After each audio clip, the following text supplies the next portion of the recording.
This is The Nation, a blogcast of Joshua Nation, where we exist to help families create legacies of truth, justice, and literacy so that the next generation will know God and represent His kingdom.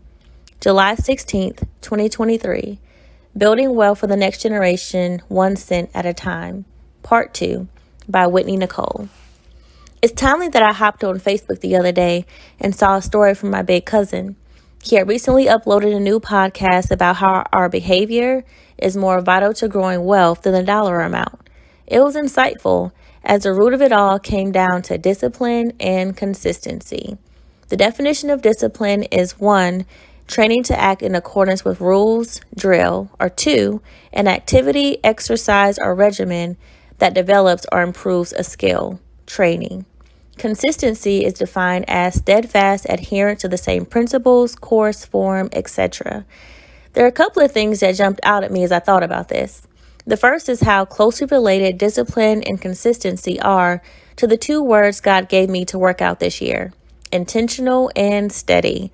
And the second thing is the word training that's repeated in the definition for discipline.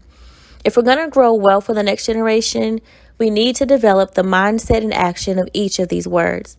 I'm primarily speaking to the people like me who wrestle with all 5 of them. It's interesting that these same words, if put into practice, will not only grow financial resources, but if applied to our souls and spirits, will grow those too. Why do we do what we do? Because we seek an outcome. If I do this, I get or produce that. I like that we're taking steps back to the foundation because before we consider the wealth, we must consider the behavior that grows the wealth. And before we consider the behavior that grows the wealth, we must consider why to grow it in the first place. As I spoke about in my last blog, I have witnessed God provide for me in all kinds of circumstances throughout my life. When it came to provision, I trusted that God wouldn't have His girl begging bread. What I wasn't considering is how God may desire to use me to not have someone else begging bread either. When God gives us something, it's not merely for our own use and comfort. He wants it to affect the people and environments around us, the first of which He gives us is our families. But even in addition to them, our lives and the gifts we're bequeathed ought to bless beyond the borders of our homes. Each of us knows something about starting strong. Whenever we get into a new relationship, a new job, start a project, or seek to reach a goal, we have motivation. And unless we know our why, if the task at hand is hard or just ongoing, we tend to lose our momentum and focus. This is why I appreciate that the Lord gave me the words intentional and steady this year. Every time I thought about the vision for Joshua Nation, it seemed too big and unattainable for me. Because I couldn't do all the things and do them to perfection, I just abandoned the mission. But this is a mission I cannot abort. What God has been teaching me is to be intentional and steady with what I think is doable. And as I continue with some consistency and grow my stamina for the one thing, I can then add the next thing. I'm no financial guru. I'll point you to some people who are, but I want to help you lay a foundation to growing wealth. So my first tip is 1, write your why. If I could sum it up, my why for growing wealth is because 1, I want to be a good steward of what God's blessed me with. 2, I want to model stewardship for my son and lay a better foundation for him in knowledge, practice, and provision than I had. And 3, I want to fund kingdom missions, the work and purposes God calls me to. Some time ago, I listened to a great message by Bishop Dale C. Bronner entitled Battle Ready. Interestingly enough, it was posted on my birthday.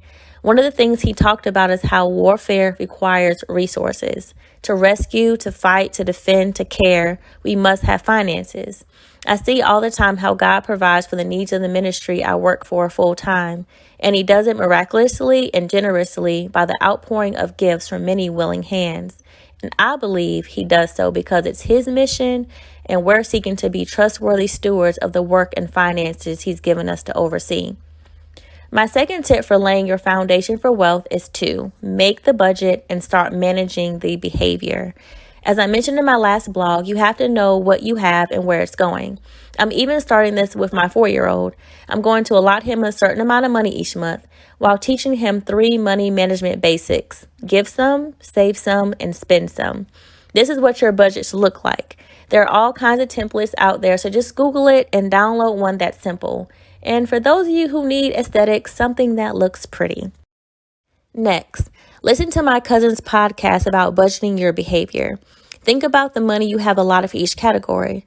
What does that look like practically in how you spend, where you go, and the company you keep?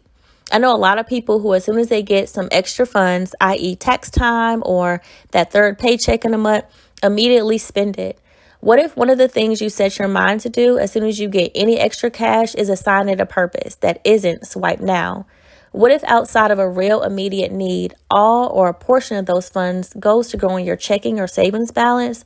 Or if you have an emergency fund fully stocked, that you double down on a current investment or start one, i.e. a retirement account, a CD, a 529 plan for your kid. My last tip in this blog for building wealth is to 3. Pick one thing and do it intentionally and steadily. There is a wealth of information, no pun intended, out there about finances. So much so that it can be overwhelming and make you want to abort mission, but don't.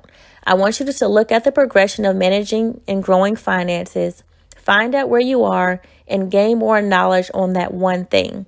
As you get insight, choose one action that will help you begin to do the one thing well, and just keep going. Check out my blog for some additional resources to help you get started.